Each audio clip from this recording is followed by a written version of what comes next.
I didn't honor my baby, I didn't honor myself, that I did what was expected of me instead of what was right for me.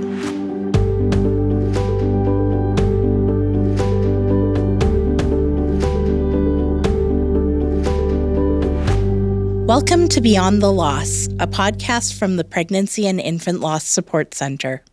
Here, we talk about what life looks like after loss, the quiet moments, the unexpected feelings, the ways people find community, and what life looks like in the days, months, and years to come. Before we get started, I would like to take a moment to honor the traditional knowledge keepers and elders who have walked this land today and those who have gone before us. I'm your host, Candace Stevenson. Today, we're joined by Jamie Khory, a community leader who found her way to the Pregnancy and Infant Loss Support Center after her own experiences with loss. Since then, she's become a committed volunteer and advocate for connection and belonging. She's here today to talk about what she's learned along the way, in life, in community, and in healing. Thank you for joining us today. Thank you, Candace. Jamie, what first brought you to the Pregnancy and Infant Loss Support Center? So I found PILSC in a bit of a backwards way. I actually wasn't looking for support. I was looking for a way to give back.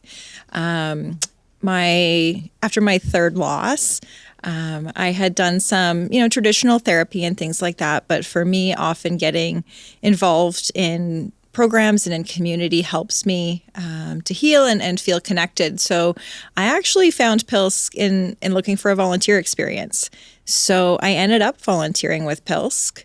And then through my volunteer work, I realized how much healing I had left to do and the community that PILSC had and the supports that were available. And so then I leaned into PILSC and their services and did the peer support group and some other opportunities that they had, as well as continued on volunteering with them for the last 5 to 6 years. You had multiple losses. They've looked different for you. Can you tell us more about that journey? My first experience with loss was after my living daughter, Eliana, was born, which, that was an easy pregnancy. That was your textbook pregnancy. And kept trying to get pregnant from there. It took a lot longer than I expected, especially compared to my first pregnancy. But I did go on to have a living child. Her name is Lila. And then following that, we wanted a third child. We were really wanting to expand our family. So similarly, it took a little bit longer to get pregnant than I was expecting. And that pregnancy, it just felt different. There was something there that I just felt like I knew it wasn't right. So I went for scans and tests early on, and they said, no, let's just wait. That was when I had my first trimester miscarriage, which I, again, just kind of pushed away and moved on. But I really started getting in my own head about that was me. There was something wrong with me. And we eventually got pregnant, and this was in, early 2020. So COVID was happening. It was in the early days, the scary days. And I went in for just a routine checkup with my doctor, and we were laughing and joking. I remember going in, chatting with her, and she was, trying to use the Doppler and was struggling to find the heartbeat. And she kept saying, I think it's the Doppler. This Doppler isn't working very well.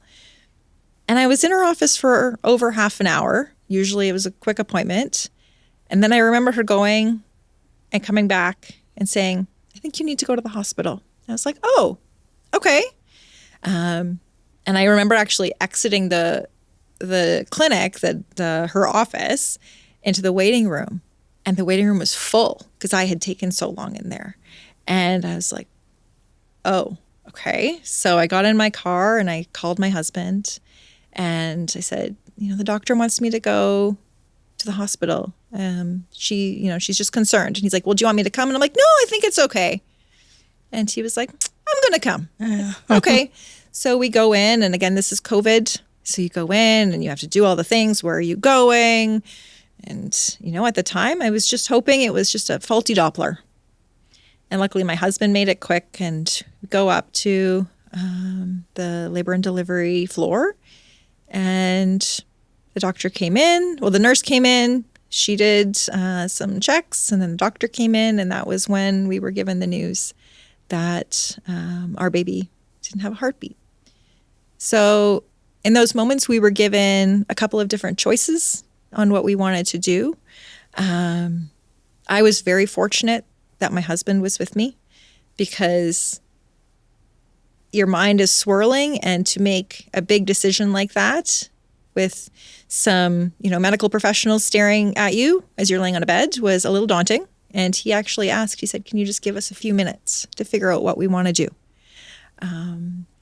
So I chose to deliver our daughter, Bella. She was born on August 27th, 2020. I got to hold her and love her and take some photos with her. And the staff were all amazing. But it significantly altered the course of my life in those moments. When you hear those words and you have to make those decisions quickly. So after Bella, was born, and we said our goodbyes, we left. And it was after the fact, actually, that I realized that I had delivered her in one of the Scots Med rooms at the Rocky View Hospital. And if you've never had the privilege of being in a Scots Med room, lucky you. But if you have, you know how meaningful they are. They had space for my husband and I. It was a large room. And the thing I remember most actually about the room is that they set it up right next to the exit. Wow. So that you don't have to walk by all of the new babies. There's something special about those rooms. Again, looking back, you realize how intentional they are and how special they are. Has your understanding of pregnancy and infant loss shifted over the years? Oh gosh, yes. I actually often think back to, high school and junior high health class, where, I don't know about you, but I was taught that you so much as look at a boy, or partner, and you are going to get pregnant and you are going to be a teen mom.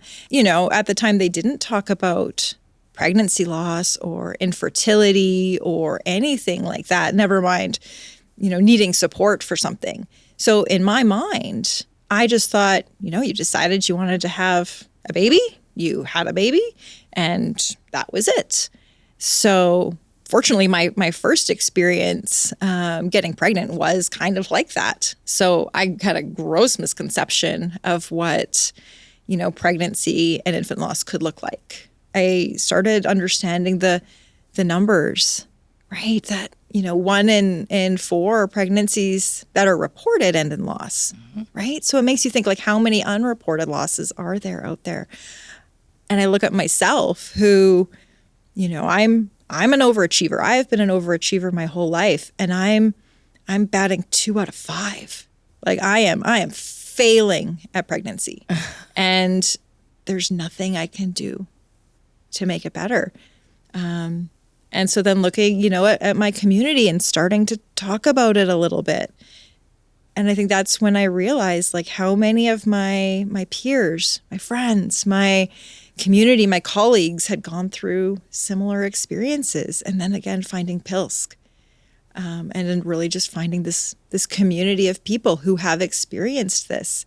It changed my whole perspective. Like, I think back to that girl in high school. She had no idea what this road was going to look like. And I think many of us are in that same position. When you think about that part of your journey, or your journey as a whole, is there anything that really stands out the most to you? I was fortunate that I had, a living child and then 2 living children at home. And I thought, okay, well, I'm blessed, right? At least I have 2 living children. So I didn't allow myself that opportunity to grieve the 2 losses that I had. And so it wasn't until my 3rd loss where I knew my world was shaken. I knew I was going to come out the other side a very different person, that I realized there was a community out there. I realized there were supports like the Pregnancy and Infant Loss Support Center who, would open their doors and provide a sense of community. People who were specialists in this area. It wasn't just, regular talk therapy.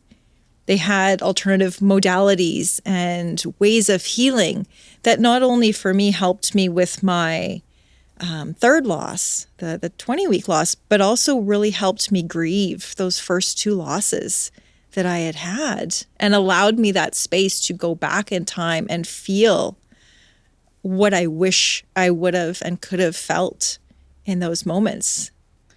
You mentioned alternate modalities and just the different types of programming that helped you along the way.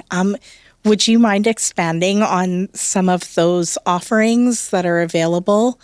Yeah, so I used the group support that PILSC had. And walking into it, I thought, well, you know what? I'm a little further in my journey at this point because I was about 2 years out from my 20-week loss. And I thought, do I have anything to gain from this with these folks that are coming to these sessions? And it was on Zoom. And I think just hearing other people's stories and seeing them, even though it was through a screen, it really helped me feel less alone and just providing connection. And I think for me, it also helped the folks that were on the Zoom to see that, I am, further out than perhaps they were. And it's okay to still reach out for help.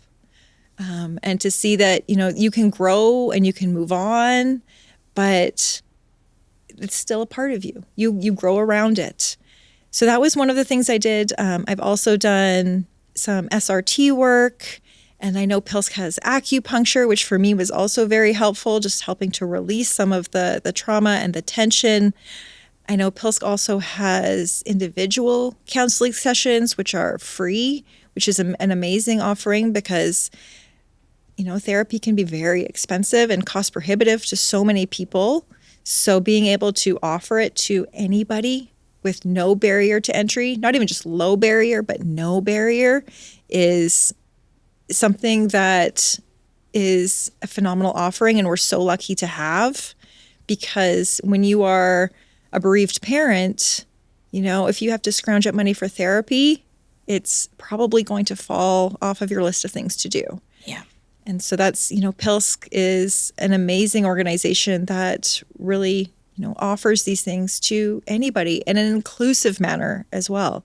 I'm a cisgendered straight female, and, it's much easier for me to find therapies and things like that. But anybody who doesn't fall into that category, it can sometimes be more challenging. And PILSC opens their doors to everybody. It doesn't matter what your story is. They will welcome you into their community. So you talked about volunteering for the center. Can you tell us a bit about your journey? I think my first journey with PILSC was with their inaugural run, the legacy run that they do usually in June. I started off as a volunteer, just helping with race packages and day of support with the event. And it's been amazing to watch the legacy run grow year over year and be part of that community. I've also volunteered with things such as the galas. They hosted a tea. One year they hosted a conference regarding grief. So they've done a variety of different things that I've been a part of. What led me to joining the board was actually a call for the skills that I had and the things that I could bring in that space. So when Danielle from the center reached out, I welcomed her and we had a conversation, and it truly seemed like a great fit for me at this time. So you mentioned sitting on the board for PILSC. Can you tell me a bit about what your priorities are and what those skills are that you mentioned that you bring into the role? Being on the board for PILSC brings together my skills in fundraising and working in the corporate sector. So prior to having children, I worked downtown for an energy company for a number of years, and then I moved into the nonprofit world. So one of the big focus areas for PILSC this year is fundraising and getting more donors in the door. Sadly, PILSC lost a sizable grant from the provincial government last year, and it puts a lot of our programs at risk, which for me is really sad. As we know, the long-term effects of not dealing with the trauma of pregnancy loss far outweigh the benefits that we can get with early intervention. So part of our priority as a board is to, leverage the contacts and the communities that we have, that we live and we work in, and really try to share the message of PILSC.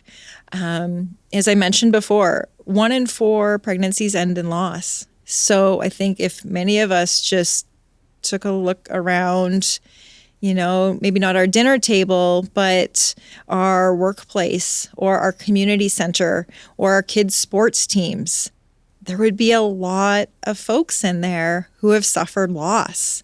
And so for us, if we can work together and provide those supports and get the donations in from community members, that we can continue to offer the supports that are so valuable to our community. You mentioned your work in the corporate world prior to becoming a board member.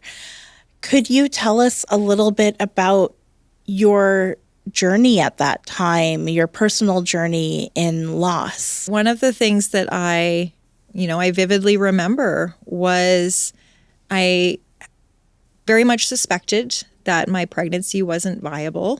And, we had done some scans and they had given me the just wait and see, just wait and see. And I remember going into the washroom. I can tell you the building and the stall. I can tell you everything about that place. And I realized that I was having a miscarriage. But like the good soldier I was, pulled myself together because I had a meeting with a very high-profile individual, and it was a lunch that I had to get to. So I went to lunch.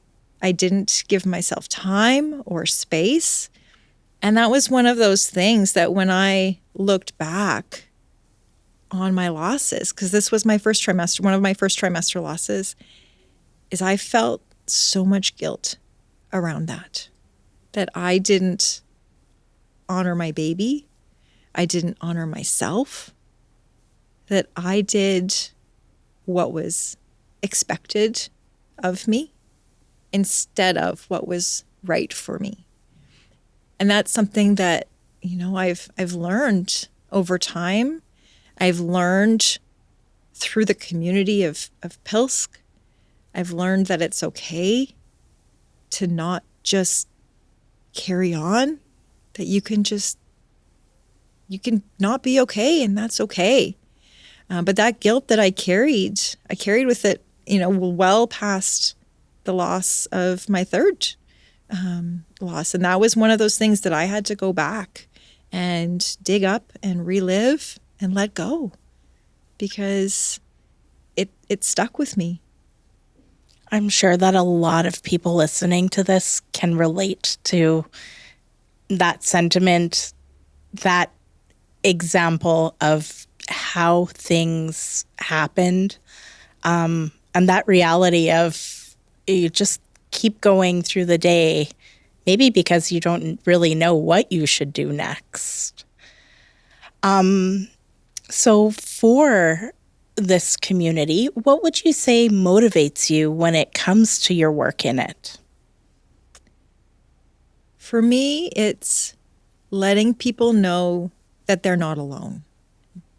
I was fortunate that I have a community in Calgary. I have great friends and great family, great husband, and I have living children.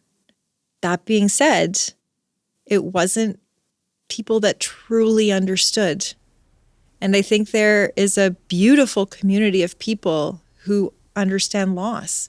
And sadly, it's people who have experienced loss, right? Traumatic loss. And when I look at PILSC, all you have to do is walk into the center and you just know that they've got you, right? You can just be yourself. You can let your shoulders drop. You can take a breath and they'll just be there for you. It sounds like you're describing a soft place to land when you really need it. Absolutely. What would you say to someone who is thinking of supporting the center? When we experience loss, people don't know what to say. The folks at PILSC are experts and specialists in what they do. They know how to say the right thing at the right time. And more importantly, they know what not to say.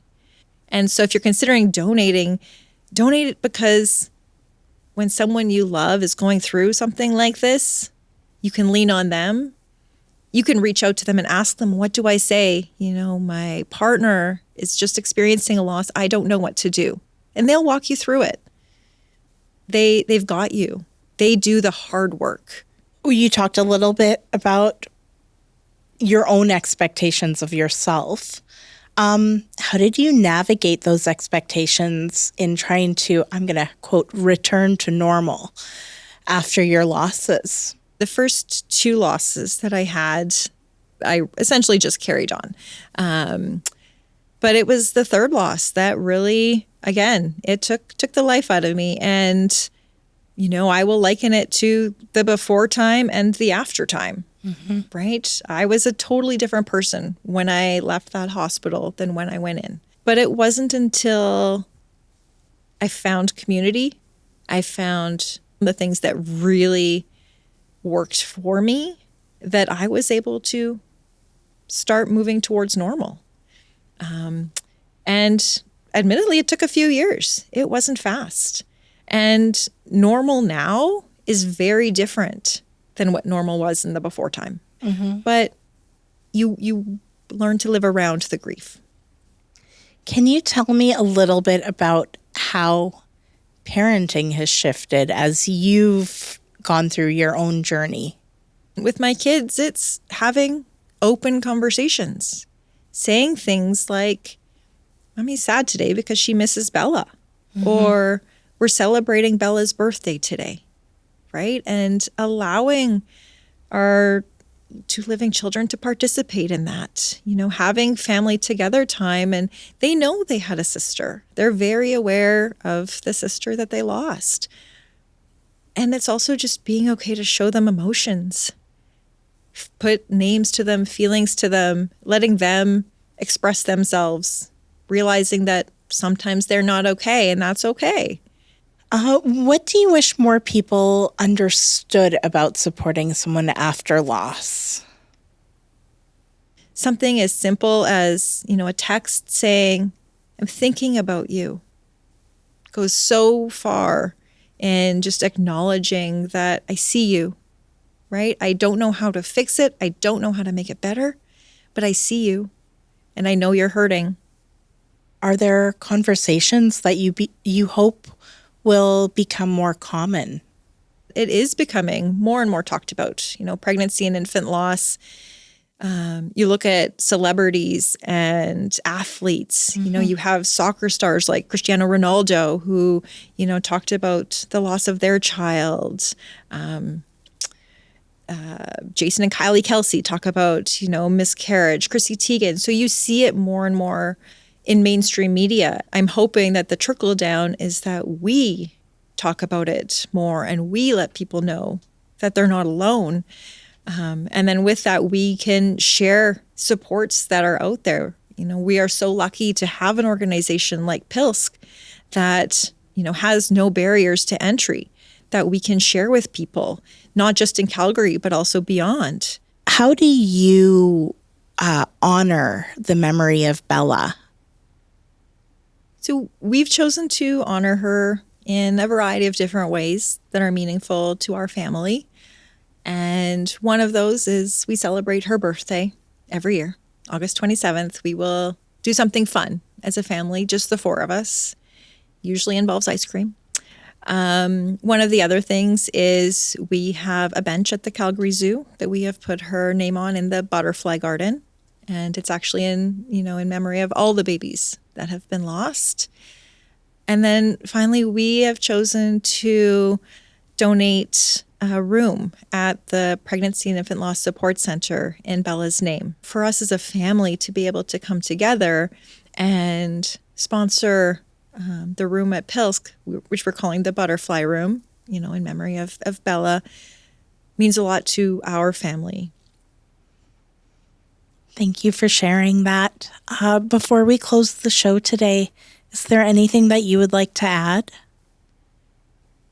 I think the biggest thing is knowing that funding was cut for PILSC, something that's so important in this day where we talk about not only women's rights and trans rights, but also mental health. When we know that early intervention is so important and PILSC has the ability to help these grieving families, if you have the opportunity or ability to donate to PILSC, please do, because chances are pretty good that someone around you is or will experience a pregnancy loss. So if you're able, please consider donating to PILSC and really help us keep our programs well funded, and hopefully we can continue to grow. Thank you for joining us today, Jamie. Thank you to our listeners for listening to Beyond the Loss today. If today's conversation touched you, or if you or someone you love is seeking support, the Pregnancy and Infant Loss Support Center offers free counseling, coaching, groups, and programs. These programs are made possible by donors and supporters. Visit pilsc.org for more information. Until next time, this is Beyond the Loss.